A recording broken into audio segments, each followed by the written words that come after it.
पंचशील दरबार की, क्योंकि जो भगवान बुद्ध ने 5 शील दिए हैं। क्योंकि हम लोग कितना भी खर्चा करा लो, कितनी भी कथा करा लो, जब तक ये भगवान बुद्ध ने हम लोगों को 5 शील बताए हैं, यदि हम लोग इस काया रूपी शरीर में इस 5 शीलों का धारण नहीं करेंगे तो ये कथा व्यर्थ है। कितना भी हम लोग खर्चा करा लो, कुछ भी करा लो, जब तक जो भगवान बुद्ध ने 5 शील बताए हैं इनका हम लोग अपने इस काया रूपी शरीर में धारण नहीं करेंगे तब तक ये कथा व्यर्थ है। क्योंकि हम तो ये देखते हैं, सर्वप्रथम अखबार में पढ़ते हैं तो क्या पढ़ते हैं, आज इस बहन बेटी के साथ दुराचार हुआ है। क्योंकि हम समझते हैं कि छोटी बेटी तो गलती नहीं कर सकती है, बड़ी तो कर सकती है। क्योंकि भगवान बुद्ध ने जो 5 शील दिए हैं, जो तीसरा शील बताया है, दुराचार नहीं करना है। क्योंकि हम लोगों को ये सोचना चाहिए जैसे हमारी ये बहन है वैसे ये पराई बहन है, वो भी हमारी बहन है, तो गलत कार्य कभी नहीं होगा। क्योंकि हम लोग ये सोच जाते हैं, अरे हमारी तो बहन हमारे घर पर है, ये मेरी तो नहीं है, लेकिन ऐसा नहीं सोचना चाहिए। क्योंकि हम लोग आवास में आकर के अपनी इंद्रियों को बस में नहीं कर पाते हैं और गलत कार्य कर जाते हैं, ऐसा नहीं करना चाहिए। भगवान बुद्ध ने तो 5 शीलों में ही सारा निचोड़ बता दिया है कि सब कुछ है तो 5 शीलों में है और ये तो सब व्यर्थ का है। क्योंकि पहला शील बताया है पाणाति पाता बेरमणि शिक्षापदं समादयामि, यानी कि मैं किसी जीव जंतु की बिना किसी कार्य के, बिना निर्दोष के उसकी हिंसा नहीं करना चाहिए। दूसरा शील बताया है अधीन दाना बेरमणि शिक्षापदं समादयामि, यानी कि मैं किसी चीज की चोरी नहीं करेंगे। यदि कोई वस्तु रखी है तो रखी है, यदि मुझे कोई देता है तो तुम्हें ले लेंगे, यदि कोई वस्तु रखी है तो रखी है, मैं उसकी चोरी नहीं करेंगे। ये तो एक वस्तु की चोरी हो गई, एक नजरों की भी चोरी होती है। उसी नजर से माँ बहन को देखा जाता है और उसी नजर से हर एक रिश्ते को देखा जाता है। फिर क्यों ऐसा हो जाता है, हम लोग उसी नजर से गलत दृष्टि भी डाल जाते हैं, ये भी गलत है। क्योंकि चोरी यही नहीं होती है कि मैंने वस्तु की चोरी करनी है, चोरी नजर की भी कर लेते हैं, ये गलत है। तीसरा शील बताया है कामेषु मिच्छाचारा बेरमणि शिक्षापदं समादयामि, यानी कि मैं अपनी इस काया रूपी शरीर से किसी बहन बेटी की, लोग कहते हैं कि भाइयों की गलती होती है, मैं तो कहते हैं भाइयों की गलती कभी नहीं होती है। जब तक बहन गलत नहीं होगी तब तक हमारे भाई कभी गलत नहीं होंगे। क्योंकि भाइयों की हिम्मत नहीं पड़ती है कि बहन से गलत बोल जाए और गलत दृष्टि डाल जाए। सबसे पहले मेरा तो ये चैलेंज है कि हमारी बहनें गलती करती हैं, क्योंकि मैं भी अकेली जाती हूँ, नहीं तो भाई मेरे पास है, नहीं तो माता पिता है, सिर्फ अकेली जाती हूँ। क्योंकि मैंने अपने माता पिता को ऐसे बना के रखा है, विश्वास दिलाया है। विश्वास कोई बड़ी चीज होती है, क्योंकि लोग कहते हैं भाइयों की कमी होती है। बहन घर से चली जाती है, किसी भाई की हिम्मत है कि आपके घर से बेटी को ले जाए? है भैया, आप लोग बताओ, नहीं है। और जब बहन घर से चली जाती है तो जब दोनों लोगों को पकड़ लिया जाता है तो उस बेटी को तो घर में रख लेते हैं, उस भाई बेचारे को फांसी लगवा देते हैं या मार देते हैं, या तो जेल में उम्र कैद करवा देते हैं, क्योंकि ये गलत है। गलती सर्वप्रथम हमारी बहनें करती हैं और दंड भाइयों को दिया जाता है, ये गलत है। क्योंकि भाई कभी ऐसे नहीं करते हैं कि जाओ आपसे गलत दृष्टि डाले जाए, नहीं कर सकते। मैं भी एक लड़की हूँ, आज तक मुझे जब से इस बुद्ध कथा में आए हैं करीब 4-5 साल हो गई, कोई भी भाई ऐसा नहीं मिला है जिसने मेरे प्रति गलत दृष्टि डाली हो या गलत शब्द बोले हो। क्योंकि तो मैं तो यही समझती हूँ कि भाई लोगों की कभी गलती नहीं होती है। और मैं ये भी कहना चाहती हूँ उन बहनों से भी, जो माता पिता तुम्हें पढ़ाते हैं, इस लायक बनाते हैं क्योंकि कि हमारे बहन या बेटी आगे चल कर के मेरा नाम रोशन करे, हम लोग ये भी भूल जाते हैं। अरे उन माता पिता को पूछो जाकर के, वो आधी रोटी खाते हैं, तुमको इस लायक बनाते हैं, पढ़ाते हैं, लिखाते हैं, और तुम एक क्षण में एक भाई को देख लेती हो, अपना बना लेती हो। ये गलत है, क्योंकि वो अपना नहीं कभी हो सकता है। अपना तो वो ही होता है जो हमारे माता पिता संबंध बनाते हैं। ये तो रोज गलियों में मिल जाते हैं, ले जाते हैं और आपको जाकर के बेच देते हैं। ये हमारे खुद आंखों की देखी हुई बातें हैं। जब मैं मेडिटेशन करने के लिए हस्तिनापुर मेरठ गई थी, भैया लोग तो जानते होंगे कि मेडिटेशन किससे कहते हैं, जानते होंगे मेडिटेशन किससे कहते हैं। यानी कि जो भगवान बुद्ध ने विपस्सना साधना की थी, जंगल में जाकर के सत्य की खोज को करना, अपने अंदर अपनी इंद्रियों को देखना कि हमारी ये इंद्रियां किस जगह पर जा रही हैं और क्या कार्य कर रही हैं, उसे कहते हैं इंग्लिश में मेडिटेशन। क्योंकि जब मैं मेडिटेशन करने के लिए हस्तिनापुर मेरठ गई, जब मेडिटेशन से छूट करके आई, मैं अपनी खुद बीती हुई मैं बात बता रही हूँ। जब मैं मेडिटेशन से आई तो रास्ते में बारिश होने लगी, तो मैंने सोचा ये जो कमरा था वहीं पर मैं रुक गई। उसमें क्या था, जो भाई हमारी बहनों को ले जाते हैं, कुछ दिन तो पास में रहते हैं। जो बेटी धन दौलत घर से ले जाती है, जब तक तो उसके पास रहता है तब तक अपने पास रखते हैं। जब ये खर्च हो जाता है तब वो बेच देते हैं। अपनी बहनों के लिए कहना चाहते हैं, जब वो उन बहनों को बेच देते हैं, क्योंकि वही बहनें उस कमरे में थी। जब मैं उस कमरे में बारामदे में ठहर गई तो कुछ बहन ने मुझे पहचान लिया, वो हमारे पड़ोस की बहन थी। जब उसने मुझे जंगले में पहचान लिया तो उसने छोटी सी कंकड़ी फेंकी, और जब मेरी तरफ कंकड़ी आई तो मैंने उधर से देख लिया, उसे पहचान लिया। जब मैंने उसे पहचान लिया तो मैंने 100 नंबर की पुलिस को फोन किया।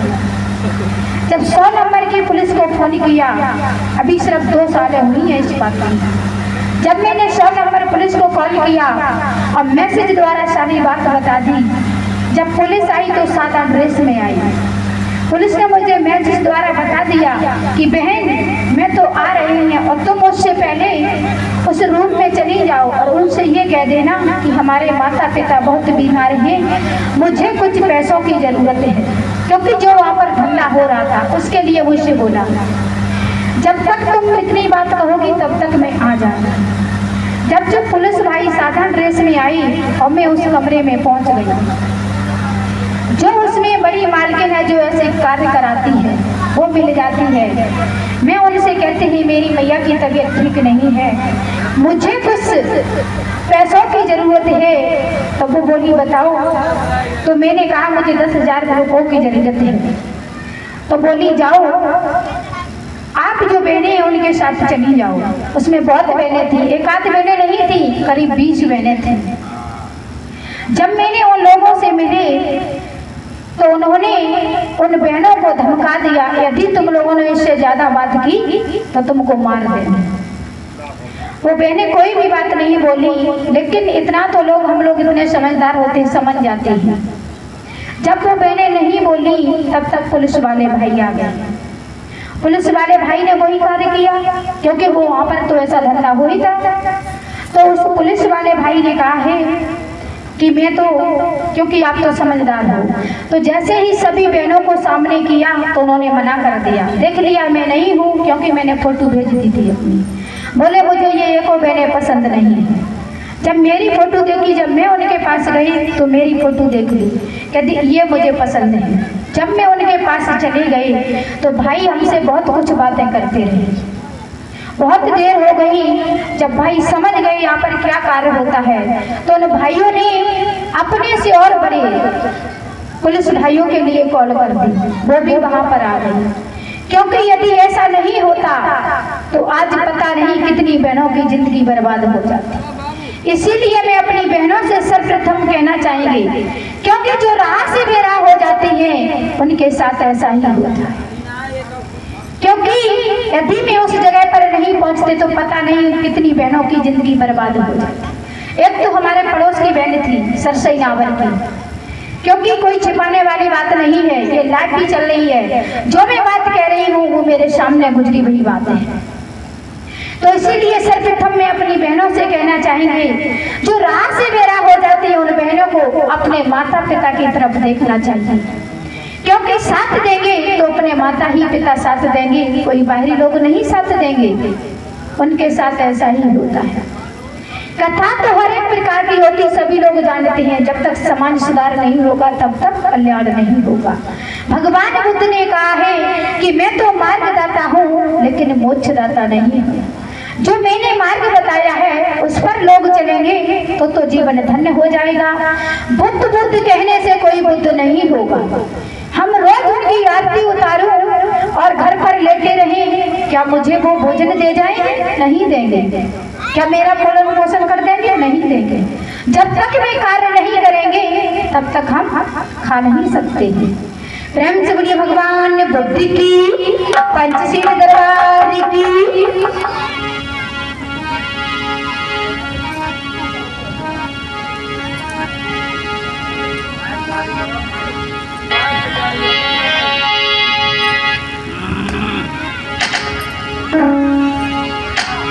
महामाया लला मेरी तेरे सुनो, मेरी तेरे सुनो, अब हमें नहीं ये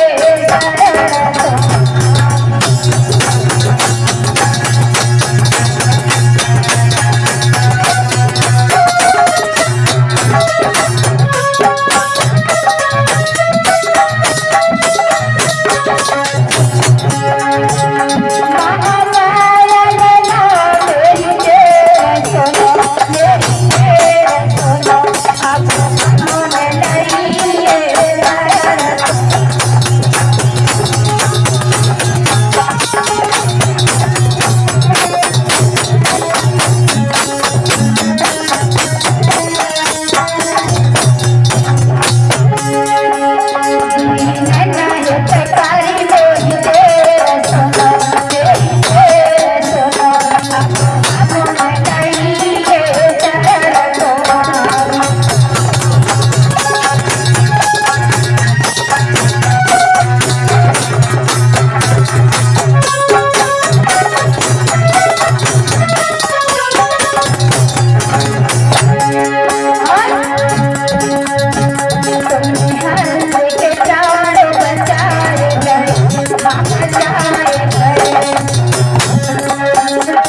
पंचशील दरबार की दिखी फिर संग है अछूत कोई नहीं।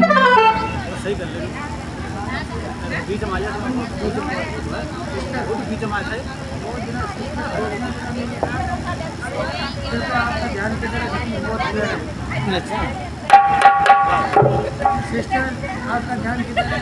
छत्तीसगढ़ की तरफ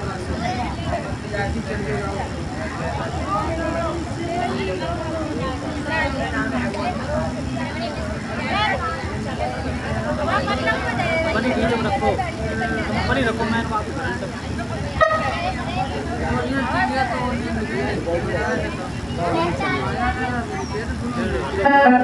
तुम चलते हैं संग है अछूत कोई नहीं। देखिए राजगिरी में महाराज बिंबिसार राज्य करते हैं। उनके ही राज्य में एक भीषण बीमारी फैल जाती है। उस बीमारी के कारण पशु पक्षियों की हानि होने लगती है। इधर महाराज बिंबिसार मंत्री को बुलाते हैं और मंत्री से सलाह लेते हैं और क्या कहते हैं,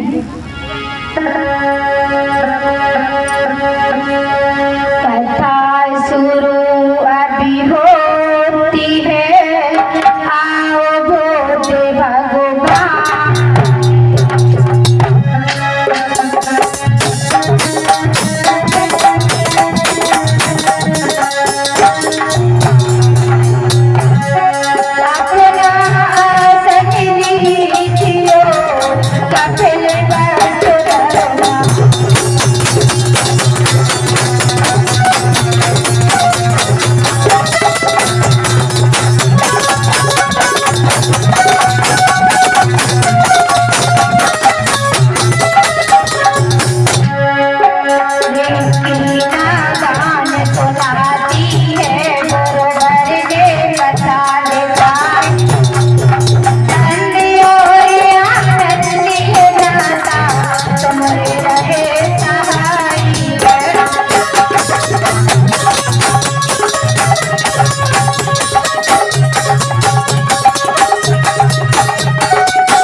महाराज बिंबिसार के राज्य में भीषण बीमारी फैल जाती है तो महाराज बिंबिसार मंत्री को बुलाते हैं। मंत्री से कहते हैं कि ये मंत्री ये बताइए कि अपने इस राज्य में जो दिन प्रतिदिन पशुओं की हानि हो रही है इसका क्या कारण है, मेरे तो कुछ समझ में नहीं आ रहा। मंत्री कहते हैं महाराज अपनी इस नगर में गंदगी फैल रही है, इस गंदगी के कारण ही पशु पक्षियों की हानि हो रही है। आज जैसे ही महाराज बिंबिसार सुनते हैं तो मंत्री से कहते हैं जाओ मंत्री कर्मचारियों को बुला करके लाओ। आज जैसे ही मंत्री जाते हैं कर्मचारियों को बुला करके लाते हैं। जैसे ही कर्मचारी आते हैं तो महाराज बिंबिसार नियमे बसरते लागू कर देते हैं। कहते हैं यदि तुमने इस नगर की सफाई की, सूर्योदय न हो पाए उससे पहले इस नगर की सफाई हो जाए। यदि तुमने समय अनुसार कार्य नहीं किया तो तुमको फांसी दी जाएगी। आज जैसे ही कर्मचारी सुनते हैं तो कहने लगते हैं, ठीक है, आप जैसा कहोगे मैं वैसा ही करेंगे। आज उन्हीं कर्मचारियों में एक सुनीता कमेतर है। धीरे धीरे समय बीतता जा रहा है। जैसे ही कर्मचारी अपने अपने कार्य में लग जाते हैं, कुछ दिन व्यतीत होते जा रहे हैं। एक दिन ऐसा होता है कि सुनीता कमेतर समय से नहीं उठ पाता है।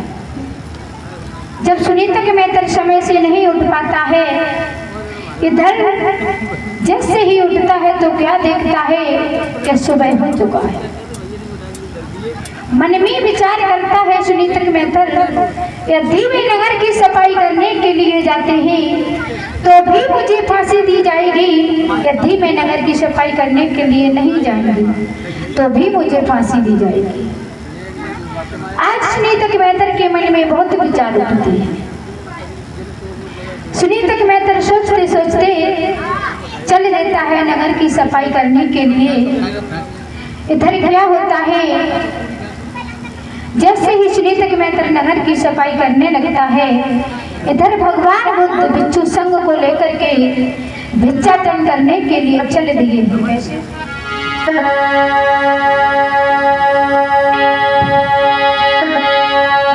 धीरे धीरे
भिक्षाटन करने के लिए चले देते हैं।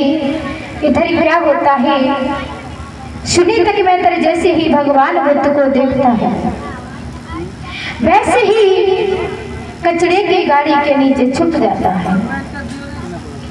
जैसे ही कचड़े की गाड़ी के नीचे छुप जाता है, भगवान बुद्ध देख लेते हैं सुनीता को कचड़े की गाड़ी के नीचे छुपते हुए, तो विचार करने लगते क्या,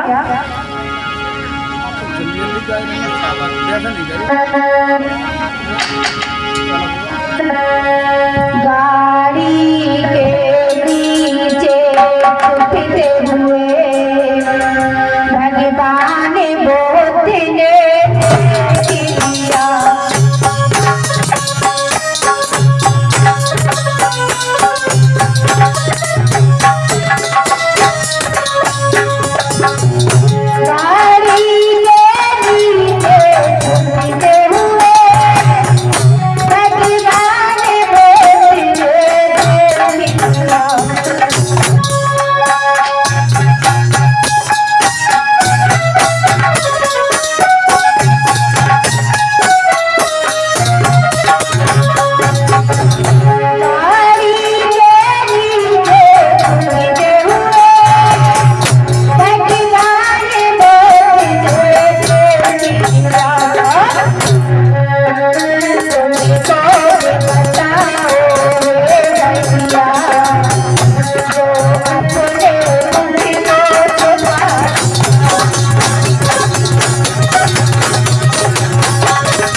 कहती ही अरे क्या बात हो गई है, अभी तो तुम नगर की सफाई कर रही थी और जैसे ही तुमने मुझे देखा है क्यों कचड़े की गाड़ी के नीचे छुप गई। सुनीता की बेहतर कहने लगती है भगवान मैं एक अछूत हूँ क्योंकि मैं इसीलिए कचड़े की गाड़ी के नीचे छुप गई है। भगवान बुद्ध कहते हैं तुम कैसी बातें करते हो। पन्ना में होते जी आप इधर आ जाओ ऊपर मंच पर। इधर जैसे ही सुनीता के मेहतर भगवान बुद्ध से कहते हैं भगवान मैं तो अछूत हूँ भगवान। भगवान बुद्ध कहते हैं तुम कैसी बातें करते हो, अछूत कहते हो। तो भगवान बुद्ध कहने लगते हैं मैं तो एक भंगी हूँ। भगवान बुद्ध कहते हैं भंगी तो सबके संगी होते हैं, तुम कैसी बातें करते हो। फिर सुनीता के मेहतर कहने लगते हैं भगवान मैं तो मेहतर हूँ भगवान, मैं तो मेहतर हूँ। भगवान बुद्ध कहने लगते हैं मेहतर तो सबसे मेहतर होते हैं, तुम कैसी बातें करते हो। अरे मेहतर तो सबसे बेहतर होते हैं, तुम क्यों कहते हो कि मैं मेहतर हूँ भंगी हूँ। अपने दिमाग से निकाल दो कि अछूत होते हैं। आज भगवान बुद्ध जैसे ही कहते ही सुनीता के मेहतर कांपने लगता है, कहता है भगवान महाराज बिंबिसार का कहना है यदि तुम्हारी दृष्टि हम लोगों पर पड़ जाएगी तो वो अछूत हो जाएगी। भगवान जैसे ही मैंने आपको देखा है मैं इसलिए कचड़े की गाड़ी के नीचे छुप गई। और भगवान बुद्ध क्या बोले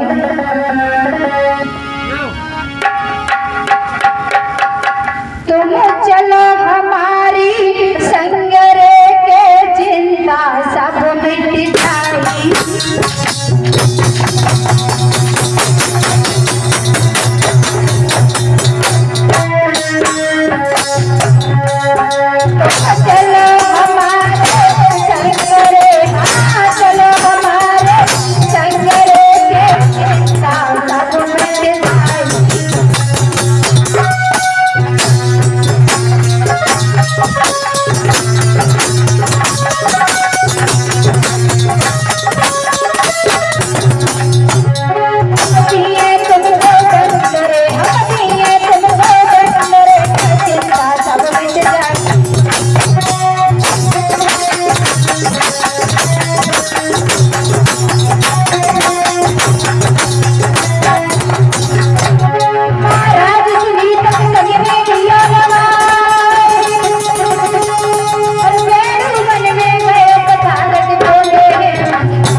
भगवान बुद्ध सुनीता के मेहतर से कहते हैं ठीक है तुम अछूत हूँ। भगवान बुद्ध सुनीता मेहतर से कहते हैं, अरे तुम ये कैसी बातें करते हो। सुनीता मेहतर बार बार यही शब्द कहते हैं कि तुम ये कैसी बातें करते हो कि मैं अछूत हूँ। अरे अछूत तो कोई नहीं होती है, मानव जाति में जाति नहीं होती है। अपने दिमाग से निकाल दो कि मैं अछूत हूँ। आज भगवान बुद्ध सारी पुत्र से कहते हैं, चलो सुनीता मेहतर को बेड़ू वन में लेकर के चलते हैं। आज भगवान बुद्ध सुनीता मेहतर को सारी पुत्र से जैसे ही कहते हैं तो सारी पुत्र सुनीता मेहतर को बेड़ू वन में ले जाते हैं। जैसे ही बेड़ू वन में ले जाते हैं, सुनीता मेहतर को सरोवर में स्नान कराते हैं, मुंडन संस्कार करते हैं, उनके नाखूनों को काटते हैं। जैसे ही उनके केशों को काटा जाता है, नाखूनों को काटा जाता है, सुनीता मेहतर मन में विचार करने लगता है कि मुझे तो ऐसा लग रहा है कि आज मेरी बलि दी जाए। क्योंकि जैसे पहले बकरे को नहलाया जाता है, फिर उसको सजाया जाता है, मुझे तो ऐसा लग रहा है कि आज मेरी बलि दी जाए। सुनीता मेहतर के मन में बहुत विचार उठते हैं, मन में विचार करने लगते हैं। इससे तो अच्छा ये था कि महाराज बिंबिसार अपने जल्लादों से कह करके मुझे फांसी दिलवा देते तो मुझे इतनी पीड़ा नहीं होती। मुझे कितनी पीड़ा होगी आज मैं छोटे छोटे बोटों में काटे जाए।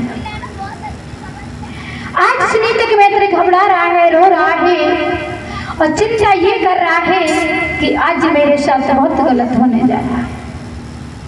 अरे इससे तो अच्छा ये था कि महाराज बिंबिसार अपने जल्लादों से कह करके मुझे फांसी दिलवा देते तो मुझे पीड़ा नहीं होती।